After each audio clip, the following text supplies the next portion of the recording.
Welcome back, everybody. We are the Degenerates, your place for some good quality perspective. We are back. Good friend of mine. We've already done an episode together, but now we're here for a specific purpose. Don Miguel Cobos, how are you, my friend? Thank you for having me again. It's been fun. It's been fun. It's been a couple months, but you got a lot going on. You've had a lot going on over the past couple weeks. I mean, it's the year of the snake, and I'm a snake myself, 1989. So the calling called, and here we are. Yeah. So before we get to the nitty gritty, everybody please like, share, subscribe. We are self-funded, completely self-funded. So everything that you can do on your end that is completely free, like, share, subscribe, tell your friends about it. You don't have to spend any money. It'll greatly help us out in all of our ventures. We've got a lot of plans. We're working on a lot of things. So in advance, we appreciate your help and your eyes and your support. And if you hate on us too, we appreciate that too, because that, more eyes. So Miguel, you have something very important that we've kind of been talking about for the past I don't know, you and I for sure, maybe over the past week, but then I think you've been thinking about this for a lot longer, it seems like. El Taco Passport.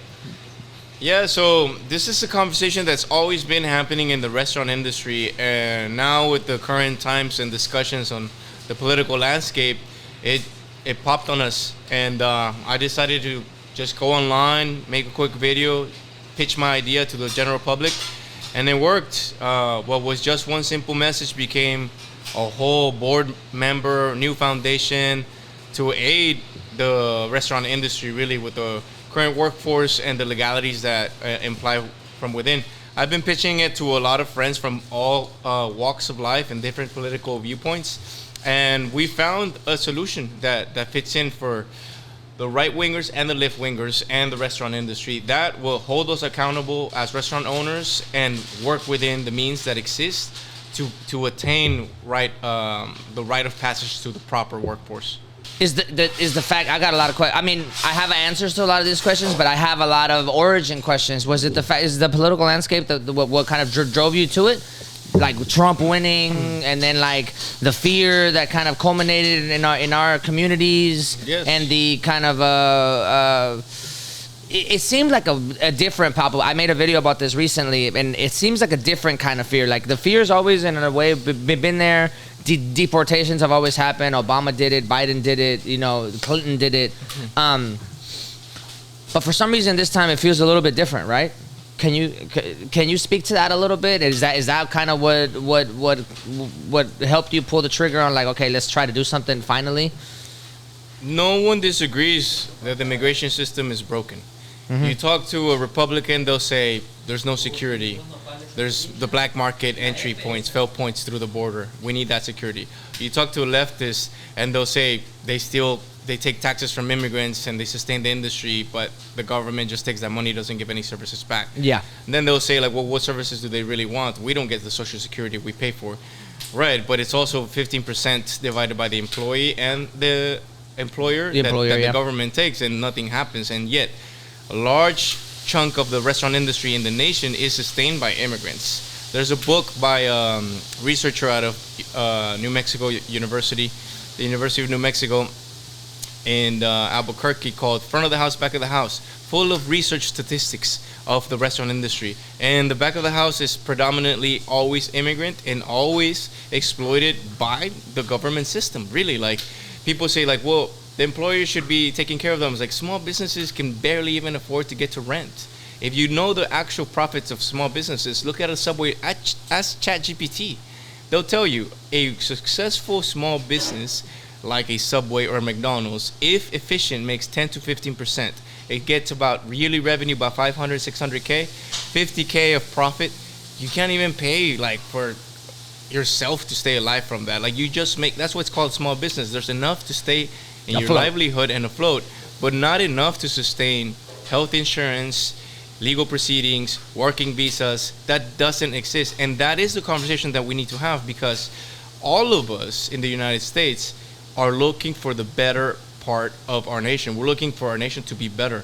Yet we're divided in this topic. So these conversations are super essential to bring both sides of the aisle and look at the actual stats and not just fight and blame each other. So this, with the Taco Passport, that's exactly what we're trying to do, is raise funds to have legal proceedings for the workers that sustain this industry. That is what it's doing. And aside from that, it's also to have real discussions, not led by politicians, but led by the industry, so you know the actual facts. I'm not here to give you a populist message, which we've been receiving from the Republicans and the Democrats. Yeah. Always, right? When was the last amnesty of immigration? 1987? That's when my mom got it. Yeah, that's when my grandmother got it. My grandfather was a bracero in the 40s with the working permit, and yet that hasn't happened again. So this is an industry-driven attempt to hold a discussion and also collect funds for legal proceedings for our own workers in this industry. So it's a two-pronged mission statement there. Right. It's a grassroots movement. It's a citizen movement. I think we're not politicians here. Like, we don't even care about that rhetoric. We care to fix the problem that neither the Democrats nor the Republicans fixed. Yeah. I have a lot to say about that, just in general, having lived through the 90s, post-amnesty. But before that, let's talk about the nuances of the passport. So how does it work? Right now, you've raised, you had a GoFundMe page.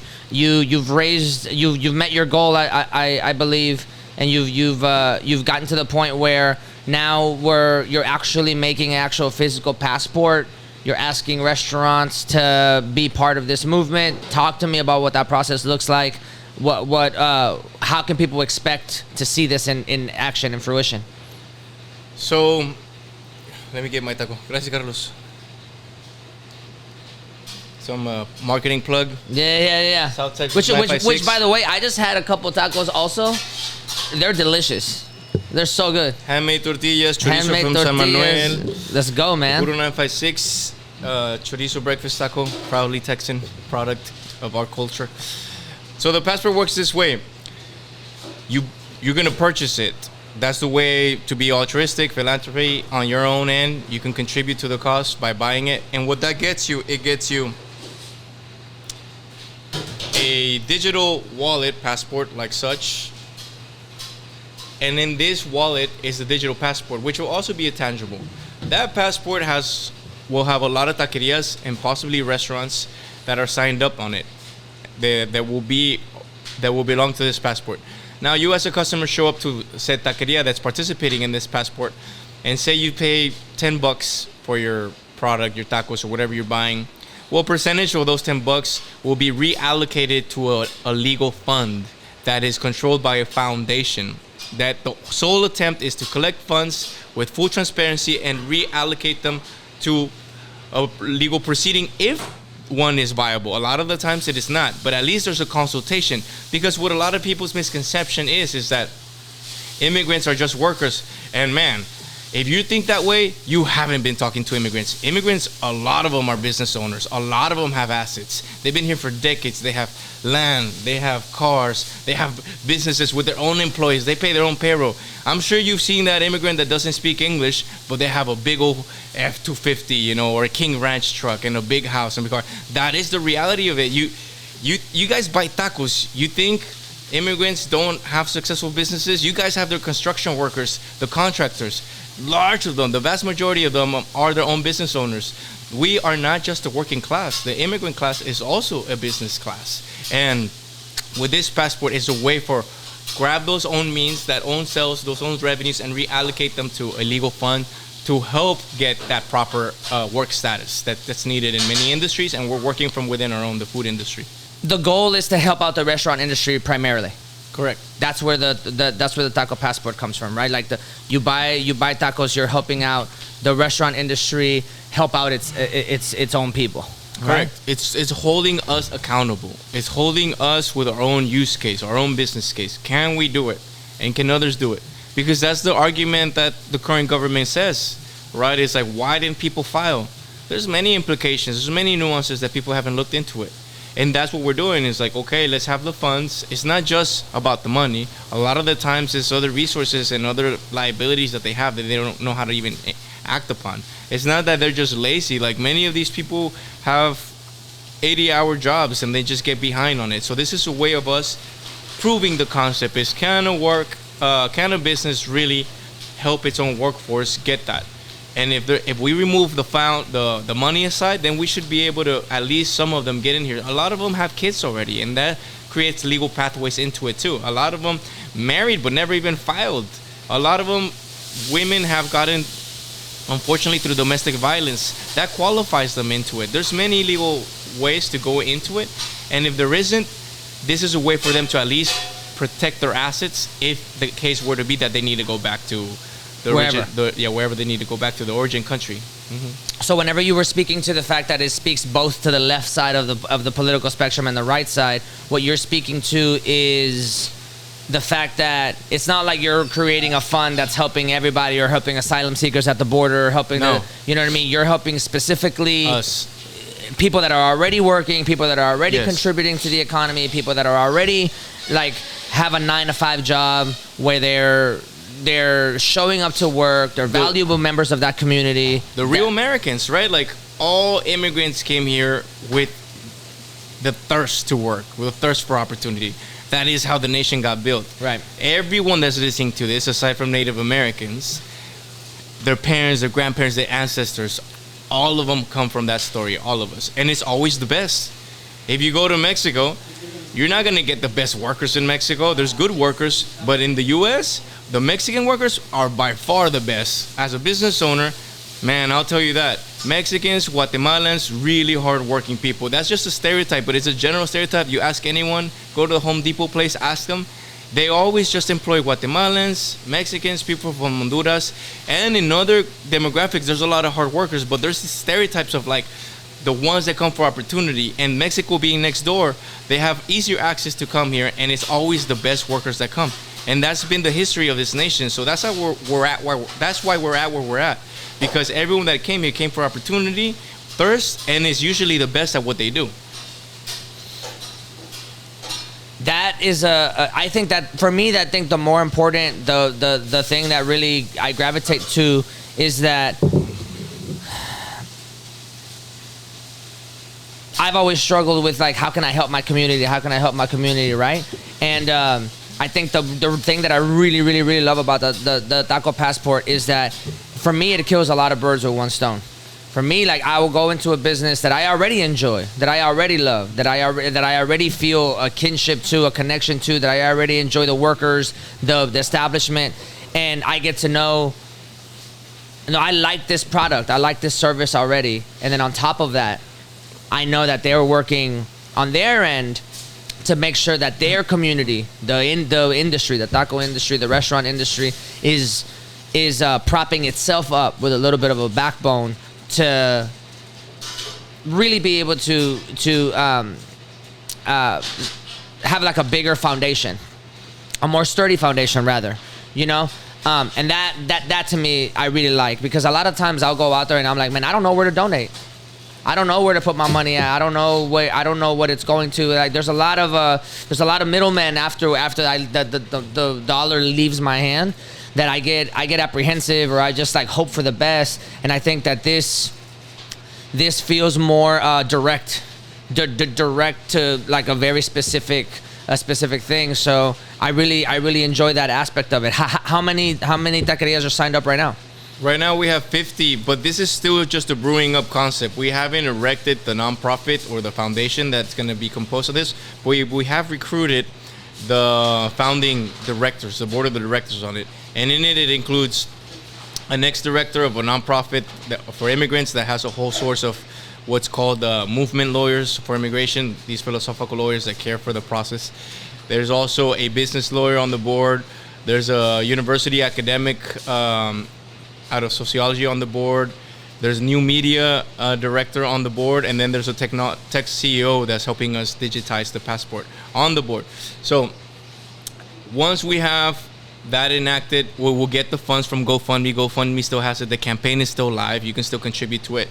And we're still brewing up, how do we gamify this passport? How do we make it enjoyable for the customer? Because as altruistic as it sounds, we still want to be able to make it fun for the consumer, the purchaser, to interact with it. And we're thinking of many ideas all in brainstorm, but it might even culminate in a taco festival at the end of the year. Oh, taco festival would be crazy. Because we could democratize that too. I mean, I'm sure you living in Austin or just in Texas in general, you've seen the results of these taco awards. You just read the comments of taco awards. No one is happy because it's not democratic. Yeah. And like, no, there's no one good taco. Everyone has a different palate and a different viewpoint on it. That would be incredible to have a taco festival where at the end of that Sunday, you rank up all the votes and then say like, everyone that's a participant that has a passport can vote. And we could also play with education. We can also educate people how the political system works, how democracy works in action, or how it's supposed to work at least. I'm really glad you said that, because and the video that I have coming out soon about how people should think about the way they live their life in these troubling times. One of the biggest things that I talk about is education, about how a lot of people, I think you and I share the sentiment that we know a lot about government. I mean, you know probably a lot of your local politicians, lobbyists around town, that because you've had to open up a business, you have to talk to them directly, right? But most people don't know how the democratic process works in this country, the legal format by which they can actually get things done, or by which the government can itself get things done, and the things that are in the way of the bureaucratic process that can stop them from doing X, Y, and Z despite the promise or despite the threat, right? And I think that also contributes to the fear portion, right? I saw a lot of people afraid a couple weeks ago about birthright citizenship, or afraid about, these very specific things. And I think if I was to consider myself to have a luxury, it would be the fact that I knew in advance, this is how the legal process works on a community level. This is how the legislative process works on the Texas level, on a state level, on a federal level. So then I was able to say, I think that this part of what they're saying is fear-mongering for sure. So I'm not going to pay it any mind. And then this part of what they're saying, I think they could pull at that thread and see and see what's going, see how far they can get away with X, Y, and Z. So my fears were calmed down by my own education about the system. So I think that the fact that you are speaking to providing education through already a charitable arm of a lot of businesses contributing to it, a nonprofit sector, I think that part for me is incredibly valuable, because I desperately think that our communities in general, also the black community, that just any low-income community, period, could benefit from just more education in how the legislative process works. I mean, and it's not just the low income communities. It's really everyone. Like, one thing we don't speak about enough in this nation is populism. We think that's just out of like some leftist authoritarian government that speaks populism, but like, populism exists throughout history. It's an ideology. It's a tactic to get votes in, and then not do what they say they're going to do. They do something else. We've experienced that in all types of governments that we've had here. Like, every president has had populist ideologies, and we've been fed into them, and we buy into them, and we've been, disappointed by them. But that's essentially what populism tactics do. They say they're going to do something, and then when it comes about to really be doing it, it's something else. And we never speak about populism, but that is the government, and that's kind of like the faults of the governmental structures we belong in. But where we do have real transparency and where we can hold ourselves accountable and make real impact is at the local level. That's why I decided to get this going. I'm not a politician. I didn't study government either. Yeah, I'm civically active on my personal note, but I sell tacos. I'm just a regular citizen. You come here, I take your order, I make your tortillas, I deliver your tacos to the coffee shops here, and then I have my staff backing me up. And if I'm engaging in this, it's because I have a real problem. All of us have a real problem in any way of circumstance that the government's supposed to resolve. But the actual government has decided, let's just gut it. So we're like, all right, let's find a way to do it through the rules of capitalism, through money. Let's mobilize ourselves and let's get it done. Let's hold ourselves accountable. And that message really drives impact to fixing the worker status of our industry, and also it removes the rhetoric of like, these people are criminals. It's like, what? if you've met them, they've made your taco, they made your food. They're like the hardest workers, you know. Yeah, for sure. Yeah. Yesterday you and I went to a radio station for you to have the interview, and I was filming you guys. You said a couple things that I thought were really, really powerful. The first thing you said, or sorry, one of them being, this is an effort to show you that we can have a voice, and it's an elegant voice. It's a voice that's propped up with an educated message, and you use that word in Spanish, elegancia, like lo vamos a hacer elegantemente, right? Can you speak to that a little bit, because I think that tugs at the notion that there is a right-wing message that immigrants are uneducated, that we get colored as, from the shithole countries perspective all the way down to like they're sending rapists and this and that and blah, blah, blah. So there's a very, very, very clear message to at least rural middle America that is like immigrants by and large are criminals, are X, are Y, right? So can you speak to your effort into trying to make this venture of yours be an elegant, educated one? Look, I'm sure we're all too familiar with what intellect and smarts really means, right? Society teaches us that you learn in school, that you get education through school. But in real life experiences, yes, it's very important to be academically driven and successful. But intellect comes in many ways. Just like in the physical activities, there's kids that run really fast, there's kids that lift really fast, there's kids that have good balance. Everyone has their own different qualities. And intelligence is like that. Intelligence comes in different ways. And if you're talking about intelligence without capitalism, you see this all over social media. People are always speaking about success and relating it to money. But there's all types of success. In fact, money is not one of the main factors that shows what success rate is. A lot of people are really sad and have really unhappy lives, and they have money. Yeah. But they go through romantic breakups that aren't fulfilling. Their own personal health is unfulfilling. So what I'm saying is, by speaking on this with elegance, is it trying to take down that idea that the immigrant is just labor. The immigrant is a business owner. There's so many business owners. And when I said it in Spanish, I said, vamos a dar ganchos al hígado con guante de oro, elegantemente. And that's a boxing reference because of the best boxers in the world historically are Mexicans. I'm Mexican descent, so I watch box, I speak Spanish. And what I was saying that in English is, let's give hooks with a golden glove and an elegant one.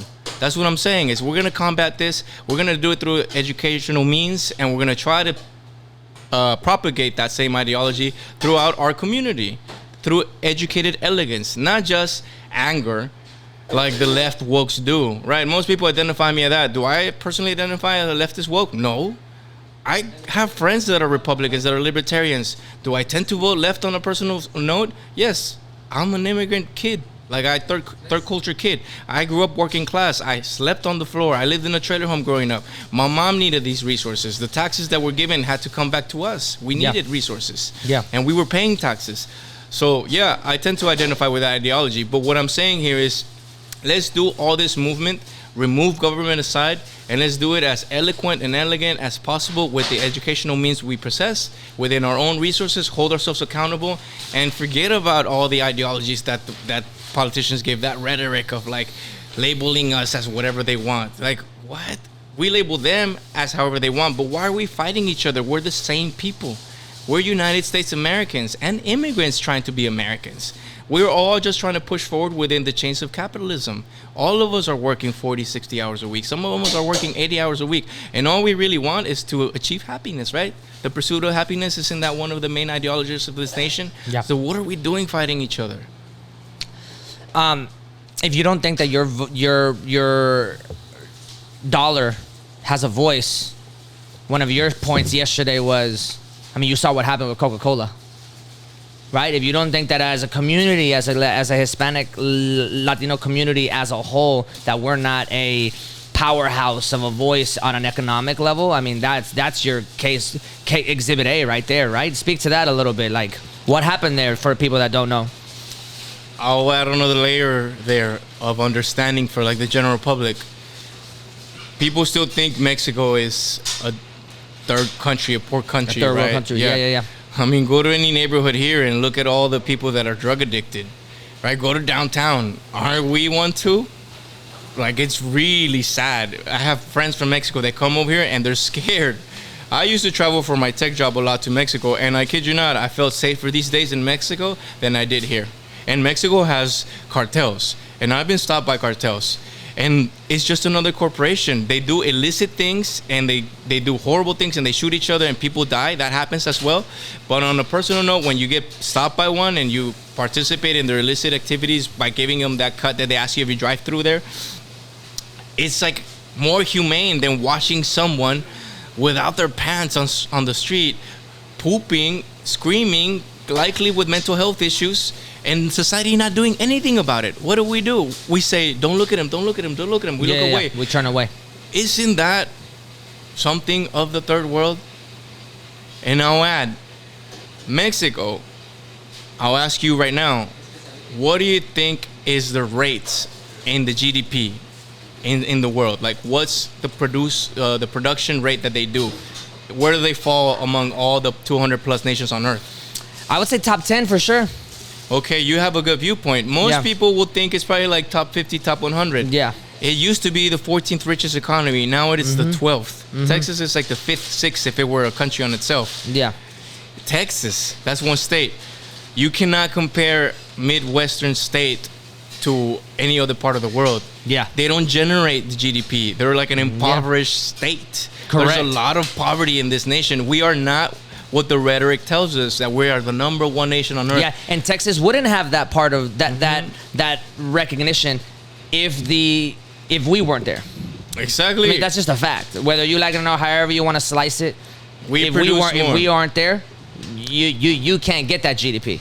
Unfortunately, we rate the success of a nation through GDP, which is wrong on so many levels because I agree. Resources are finite. Things do end, and the way we price things don't relate to the way the resource is. Like, there's these water wars coming up that we're gonna presence.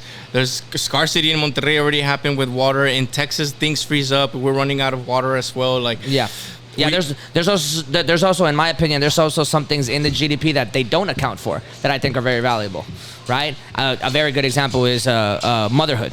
I don't think the GDP has a quantifiable way to show that, one, happiness in general, but then like that motherhood is in itself a job, and that the unit of measurement coming out of motherhood is the person, right? But all that aside, Coca-Cola had a really rough time backing or I guess straying away from comments that they had made about them cozying up to this administration because the Hispanic community boycotted them essentially. I mean, corporations and big groups have to align with where the money is, or with the governments, right? Like, they're dependent on those things. Look at Google. You would have never thought Google would have changed the name of the Gulf of Mexico, right? Google. They're like in San Francisco. They're all like leftist. They probably all voted for Kamala, you know, like. But they did it. But all that aside, whatever their decisions are, to your point, that are we an economic workforce? Are we an economic powerhouse? Are we an economic powerhouse like the Latinos in the United States? I don't even know why that's even a question. Like, Coca-Cola knew this was coming. Their number one nation on consumption on earth is Mexico. My grandma in downtown Monterrey had a Navarrotes, a convenience store. Her store was painted with Coca-Cola designs because Coca-Cola had a whole campaign where they gave you marketing. The front of your store was painted in their colors. They gave you fridges. They gave you tables. That's why all the Mexican taquerias have these Coca-Cola branding. It's an active campaign. And with that active marketing campaign, they succeeded in replacing water on the table, on the breakfast, lunch, and dinner table with Coca-Cola. And now Mexico became the number one consumer per capita of their product. And now, you tell me Coca-Cola didn't know this was going to happen? Of course they knew this was going to happen. But it's probably a whole PR strategy of like, bad press is still good press. Sure. And look at their stock. It came back up. Yeah. Like, they know this. That I didn't know. I knew that it went down. I knew that Pepsi went up. I know that Claudia Sheinbaum said something specifically about it, right? Yeah. And it's all PR. It's all PR. They're aligning with the current government. And the next 4 years, if it's another government, they're all lying to them. That's all the populist messages they're trying to do to divide us. I struggled with that. I struggled with the Coca-Cola boycott because Coca-Cola owns Topo Chico. So I'm like, fuck, man, that's a hard one. You know what I mean? Coca-Cola owns Topo Chico in the U.S. Yeah. But not in Mexico, not in Brazil. Topo Chico is another brand. And also the Coca-Cola company in Mexico is a different entity, right? Always. International companies have to form another... They have to erect another entity in each nation. Yeah. And then they collaborate with each other and they belong to this general umbrella. But it's essentially a different company. Yeah. That was rough for me, though. But yes, your dollar is your biggest voice. It always has been, right? Look at the way our politicians get elected. Yeah. It's through big money. And only Bernie Sanders was the only one that did grassroots, and he did succeed. But then what happened? The Democratic Party pulled the rug under him. Yeah. They aligned and removed other candidates so Biden would win. I actually have an opinion that if Bernie had been the Democratic, nominee instead of Joe Biden, instead of Hillary Clinton in 2016, I think we would have a very different outcome for sure, because Bernie was ahead of his time. I mean, he was ahead of his time in the 90s and the early 80s in the 90s and the early 2000s with his lectures on populism and a lot of the big money future oligarchs, which he's still kind of talking about to this day. So I wouldn't say precisely that he's ahead of his time, because the current administration won with the same message. Let's work for the working class, the general public. Mm-hmm. And the general public is angry, and they voted for the populist message that was like, we're going to help you. And are they? I mean, I know ranchers in South Texas that lost their workforce right now, and they're like, who's going to pick up the crops? I personally know them. Like, their crops have been rotting, and they're trying to source it. And that wasn't the message, right? It was like, we're going after the criminals. But look at the Venezuelans in Guantanamo. Like, what? The majority of the consensus of Venezuelans in the United States voted for that, and they went against it. This is just the government, as it's always been, right? The other argument is Obama deported more people than the Trump administration, which was also true. Yeah. It's also just populist message. That's why this whole movement of the Taco Passport is like, F that. Like, whatever ideology you have, it doesn't matter here. We're trying to hold ourselves accountable within our own industry to fix the problem that the government is not doing. Mm-hmm. Last time there was amnesty was 1987. Yeah. Or 1986. I thought it was under Reagan, but I think it might have been under Bush Sr. Bush Sr. Yeah, that's how my family got their amnesty, after my grandpa had the work visa from the Bracero program. But yeah, my grandmother got through the amnesty bill right on time. And it's been more than 2 decades. And where has way more. And where has the Democratic Party been all these years, asking for the Latino vote? And our main concern has always been immigration. You take a poll, and Latinos will always say, like, immigration. Never once have they fixed it.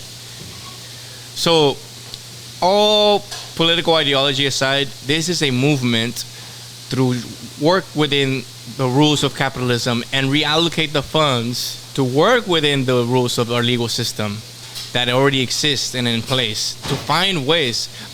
I'll tell you this, a lot of immigrants wish they could go back to their country, but they don't have a way. They're here for work, they started their lives here. If they go back, they can't come back. Yeah.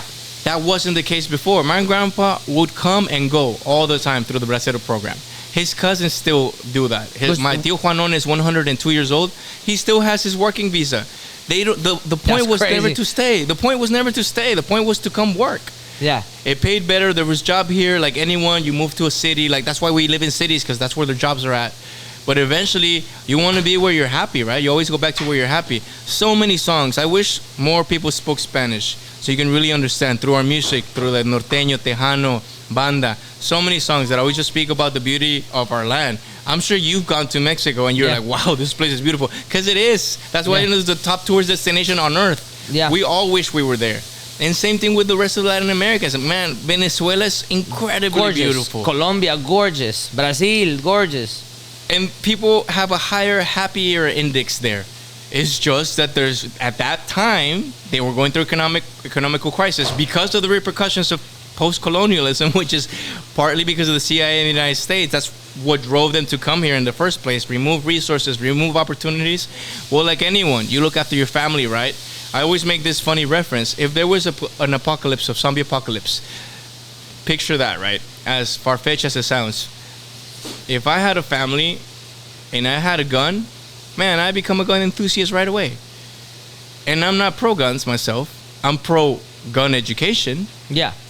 But, Ditto. and I'm sure like all the people that are against guns, zombie apocalypse or like a foreign invader, in right away you switch your viewpoint on it, because it all matters to protection, right? That's what all these immigrants were trying to do, protecting themselves. That's human nature. The survival essence is what we're trying to do.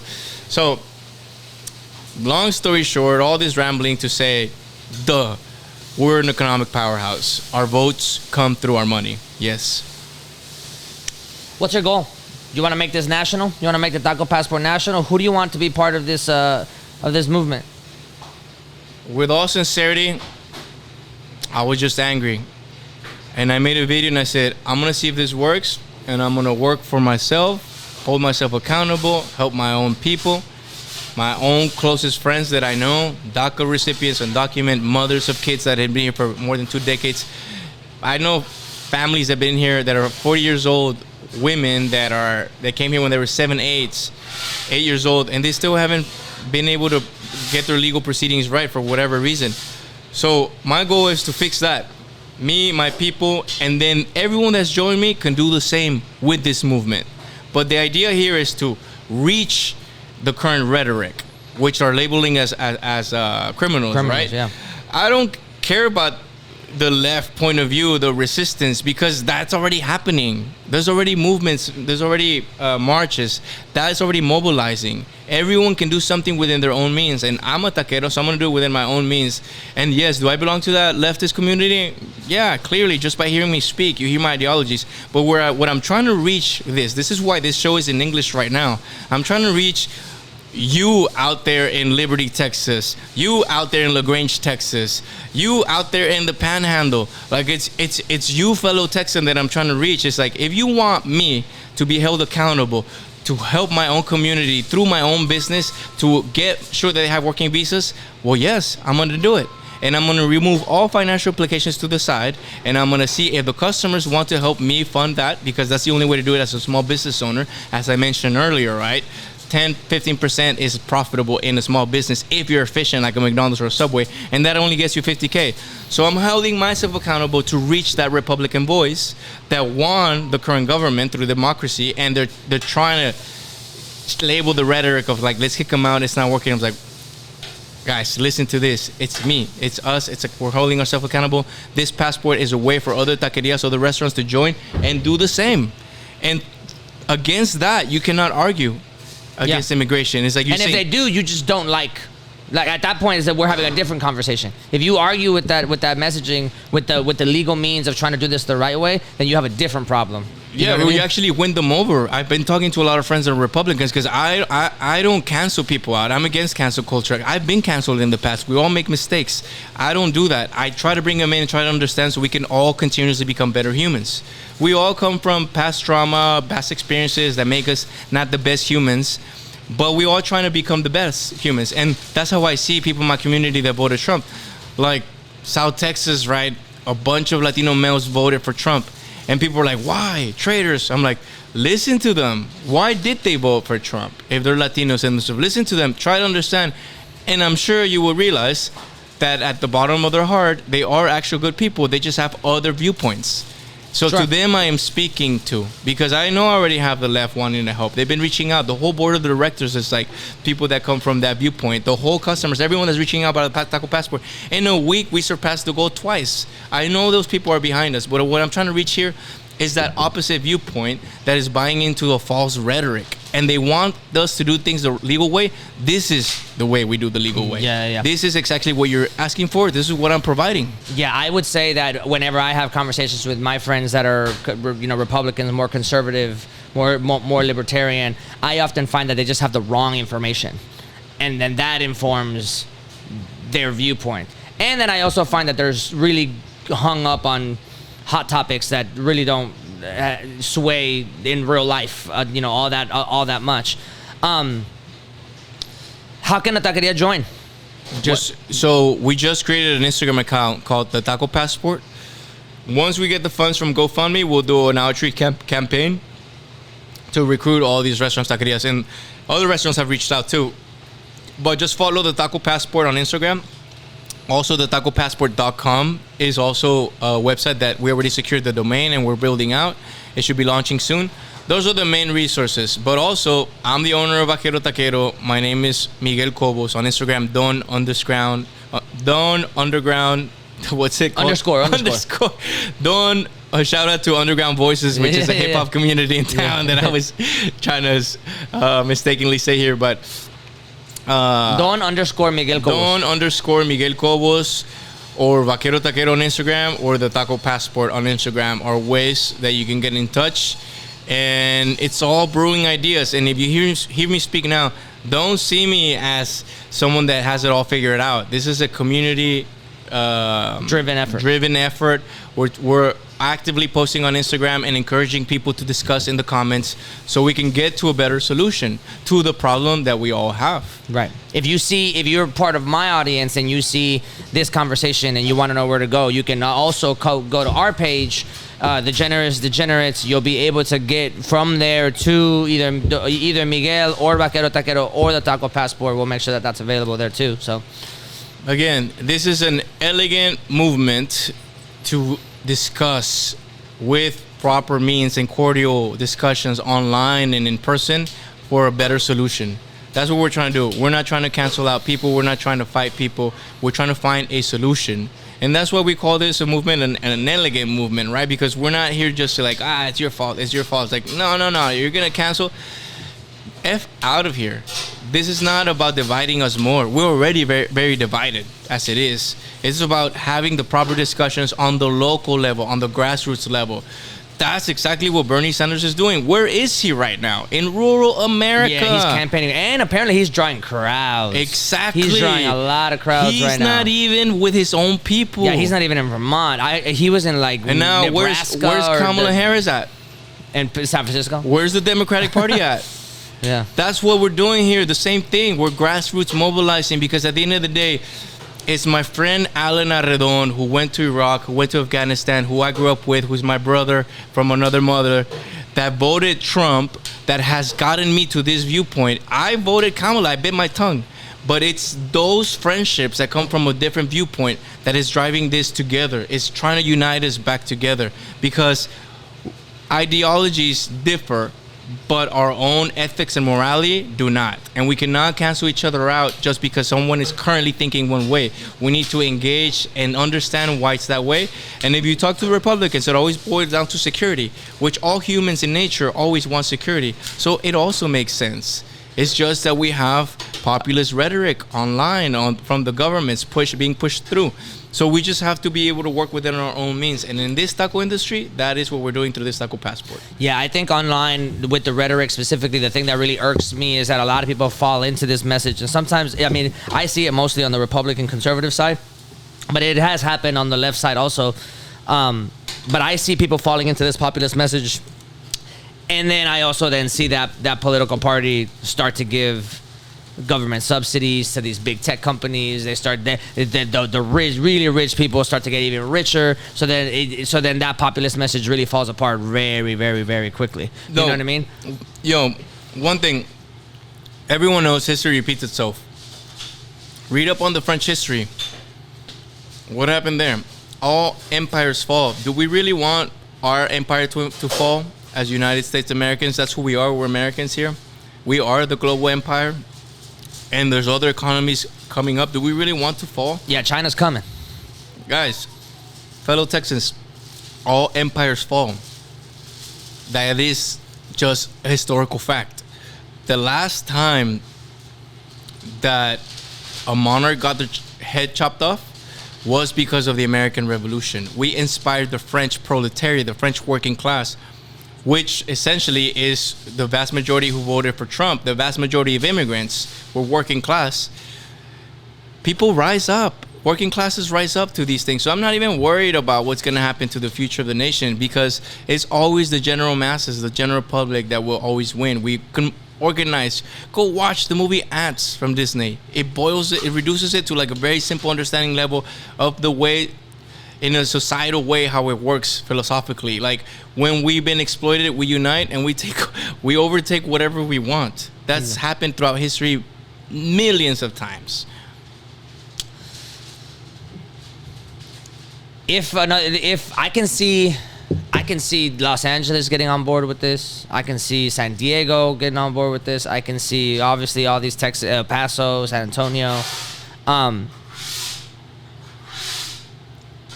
Are you willing to have those broad conversations nationwide with all of these taco owners? Sorry, taquerias? Like, is obviously that wasn't your original goal, because you said that sincerely you were just angry. But at this point, where you see all of this momentum and enthusiasm and energy, are you excited about it reaching that far out, or are you still just focused on local, like here and now? Local, like this is a pitch for them to mobilize in their own communities.